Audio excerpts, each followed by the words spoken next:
Recently, my husband was asked to undergo a re-examination for his company's health checkup. I suppose this is what happens when you reach your late 40s. Maybe we need a comprehensive medical evaluation instead of just an annual checkup. John, my husband, has a chronic illness, which has always been a source of worry for me.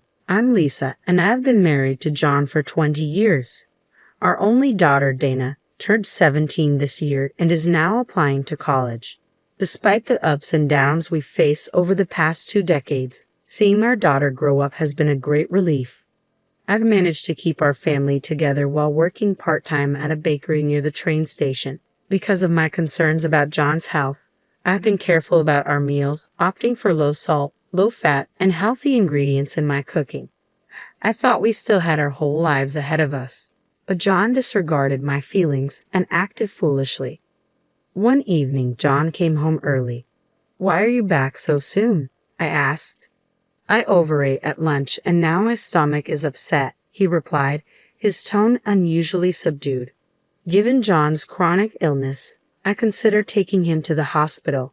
However, he insisted, "I'll be fine after a little sleep. Just let me rest." I decided to wait and see. 3 hours later, something seemed off. John was panting, struggling to breathe, and complaining of pain. "Are you okay?" I asked, concerned. I decided to take John to the hospital right away. He was laid on a bed in the treatment room, and a nurse came in. Surprisingly, she was heavily made up. "Are you all right? I'm going to take your blood pressure now." "How high was your fever?" she asked. "It was 99.3 degrees, John replied. 99.3, got it. The doctor will be here shortly." As she checked John's pulse, she asked, "Does it hurt anywhere?" Her eyes sparkled as she spoke, giving off an impression more akin to a cosplay performer than a nurse. Feeling uneasy, I was relieved when the primary physician arrived promptly. John was admitted for further testing, and soon, the doctor informed us of the results. Apparently, John was on the verge of developing a stomach ulcer and was sternly warned against overeating or excessive drinking. Just as I had feared, his body was crying out in distress. When John had calmed down and his pain had eased, some of his coworkers came to visit him in the hospital. I quickly went to a nearby store to get some drinks for them. As I returned to his room, I heard laughter. Although I had only seen his male colleagues visit him, I now heard a woman's voice. Listening more closely, I realized it was the same nurse from before. "We should go camping. It's great to clear your head and breathe in the mountain air." "Let's all go together, boss. I can borrow my dad's car." I heard that camping empty-handed is a trend now, another coworker chimed in. "That's right, it's called glamping," the nurse replied. "They provide everything from food to equipment. I'll come along, and it would be great rehab for you." "That sounds great. Let's go after I get discharged," John said. "You're quick to make decisions." "Way to go, boss," one of his coworkers responded. "What are you talking about? I see everyone loves you," the nurse added with a smile. I was taken aback. The idea of a patient and a nurse planning a camping trip while he's still hospitalized was shocking. My husband was clearly in the wrong, but I couldn't fathom what the nurse was thinking. Despite being strictly warned against binge eating and drinking, he was ready to go camping. Unbelievable. Pretending not to hear, I entered the room and handed drinks to his colleagues. A few days later, John was discharged. He had fallen in love with the young nurse during his stay. I had suspected as much, so I wasn't surprised. "You leave this house," I told him firmly. "With my pleasure, but don't call me even if anything happens later," John retorted. I gladly granted his wish for a divorce. Taking Dana with me, I left the house, but Dana seemed upset. "What's this all about, telling us to leave without any notice? What is that grown man even thinking?" "Well, he's always been like this, but I do feel somewhat relieved." "No way. I'm not forgiving him. He used you like a housemaid, cheated on you, and now wants a divorce. We can't let this slide. Let's get back at him." "It's okay. There's no need for that. He'll see his own hell very soon," I reassured her. "Huh? Mom, have you already planned something?" Dana asked. "Not exactly," I replied. "I don't think of him as my father anymore, and I'll never see him again. He really gives me the creeps. What's with that man? Pisses me off," Dana continued angrily. "I'm sorry it has to come to this. But you know, Dana, the only thing I'm grateful to your father for is you. I'm so glad that you came into my life," I said softly. Mom, you don't need to be grateful for that. He's the absolute worst, and he deserves to go to hell. I despise him so much, Dana declared vehemently.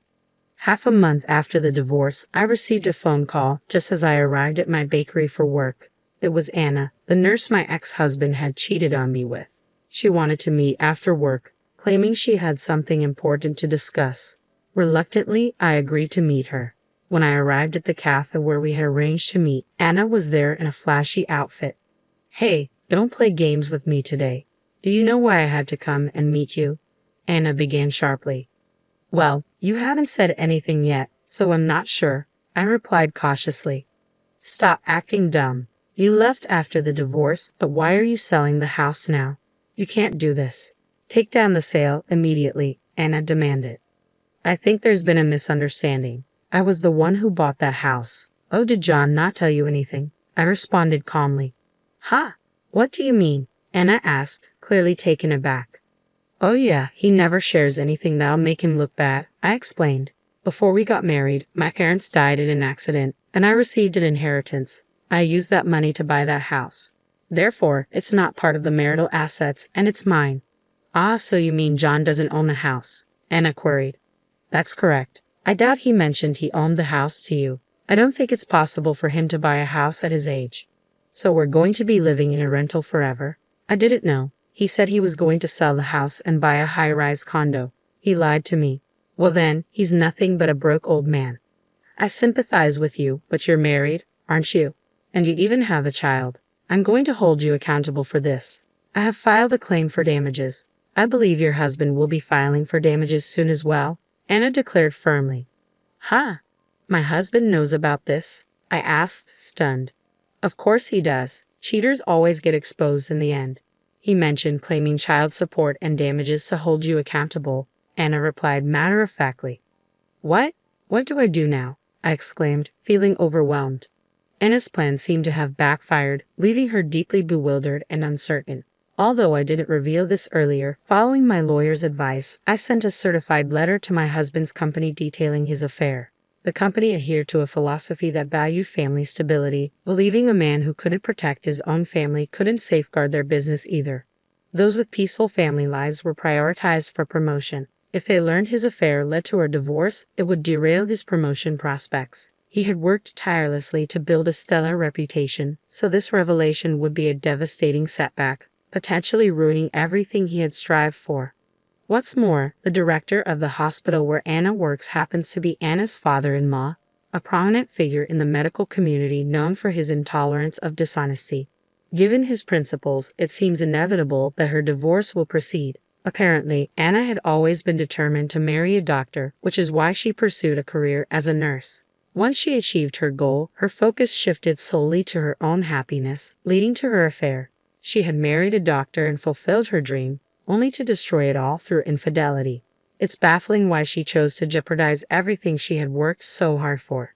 I had become aware of Anna and my husband's affair during the time he was hospitalized. The day he was admitted, I unexpectedly met Tina, an old friend, in the hospital hallway. It was a pleasant surprise seeing her there, and after so long, we caught up over dinner. During our conversation, Tina disclosed Anna's scandalous affairs, which left me shocked.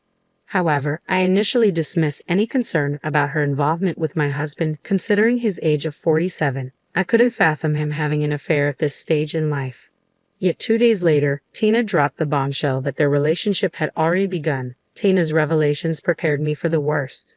So when my husband eventually asked me to leave, I felt that the time had come. I agreed to the divorce without hesitation, thanks to Tina's insights. The only thing that could secure from a man with no assets, no cash, nothing was alimony. Determined to start afresh, I sold my house for more than expected and could afford a new condo. I felt rejuvenated and content with my new life alongside Dana. Then Anna called. I'm in trouble. Please help me. I can't stand not having everything I want. That's why I pursued John, but I never planned to leave my husband. I finally landed my coveted doctor. So what? I failed to see how that justifies an affair. You know how tempting things can get sometimes, right? My husband was always studying to become a doctor, so he didn't know how to have fun and was boring. When I met John, who knew how to enjoy himself and was dependable, I couldn't resist having a little fun with him. I'm sorry, but I need you to talk to my husband. If it's money you want, I'll pay you whatever you need. Huh? Why would I talk to your husband? I asked, puzzled.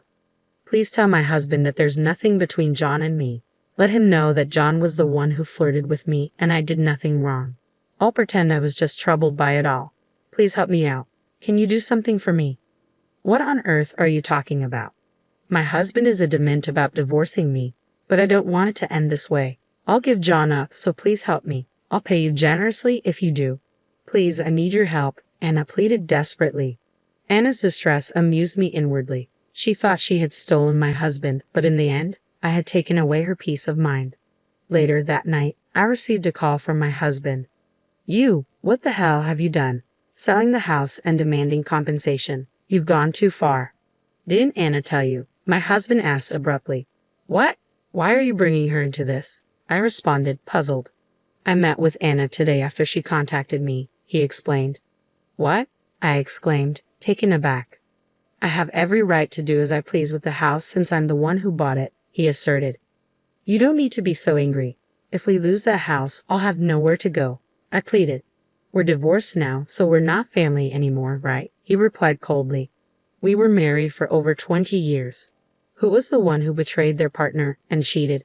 I've already told you not to contact me unless it's urgent because I don't care, I retorted. Stop with the excuses. Cancel the sale of the house immediately, he demanded. I'll end this call if that's all you have to say. It's not my concern anymore, I replied calmly. You? How dare you? Fine, Anna is a nurse so she has a good salary and she's much younger than you. Women like you are worthless anyway, he snapped.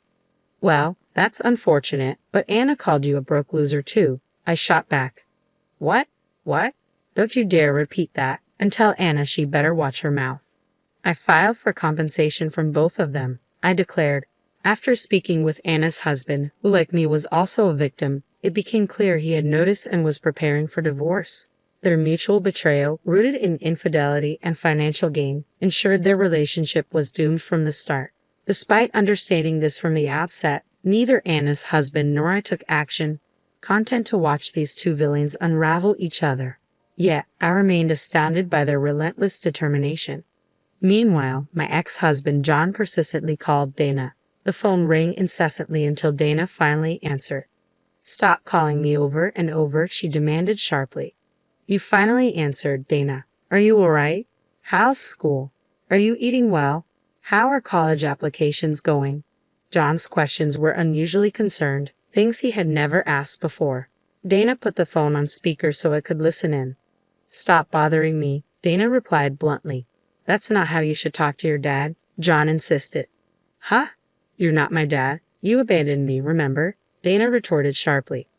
What are you talking about? I didn't abandon you, Dana. Let me guess, your mom told you that, didn't she? John responded defensively.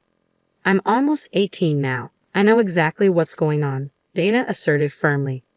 Dana, let's live together again. Life without you is lonely, John pleaded. Have you lost your mind? What are you saying? You're the one who cheated on my mom and left us. I'm not calling someone like you my dad. I'll never forgive you. We're not family anymore, so stop calling, Dana replied with anger in her voice. Dana, are you going to abandon your dad? John questioned desperately. How many times do I have to tell you? You're the one who abandoned us. Don't call me just because your mistress dumped you. You've always been like this. It was so hard to watch Mom suffer. You're so self-centered. All you care about is yourself and nothing else. I'm so fed up with you, Dana retorted, her frustration palpable. Please don't say that. I need your help. I'm all alone now. If you forgive me, your mom will too. Your mom should just come back. Her pride is keeping her away. She can't live without me. Dana, please help your mom come back. Please, John pleaded desperately. Dana, stop it. Mom has finally started to smile again. She's happy now that she's free from you. Don't twist things around. I'm blocking you, Dana replied firmly. Dana, wait, Dana. Dana was so furious her face turned beet red. She defended me with all her strength. I could feel my daughter's maturity. It was clear Dana had grown into a young adult. Once Dana starts college and begins her career, my life as a single woman will begin. It might get lonely at times, but I believe I'll find happiness. I am confident that my decision was the right one. Later, Dana was accepted into her first choice college, and we both shed tears of joy.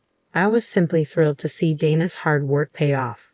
Naturally, we didn't inform John about any of this. Rumors circulated that John resigned from his job voluntarily. Perhaps staying on had become pointless. Anna, on the other hand, reportedly divorced and relocated to another hospital to meet her financial obligations for alimony and child support, cutting ties with John in the process. However, her tenure there was short-lived due to allegations of flirting with male patients. It was clear that Anna had no interest in John, especially now that he was financially unstable. With John out of work, I have no clue what he's up to these days. Thanks to Anna's husband, I was offered an office job at the hospital, and now I work there full-time. My life has stabilized, and I'm able to afford my daughter's college tuition. Soon, Dana will start her own family. I sincerely pray that Dana finds a loving and sincere man to marry.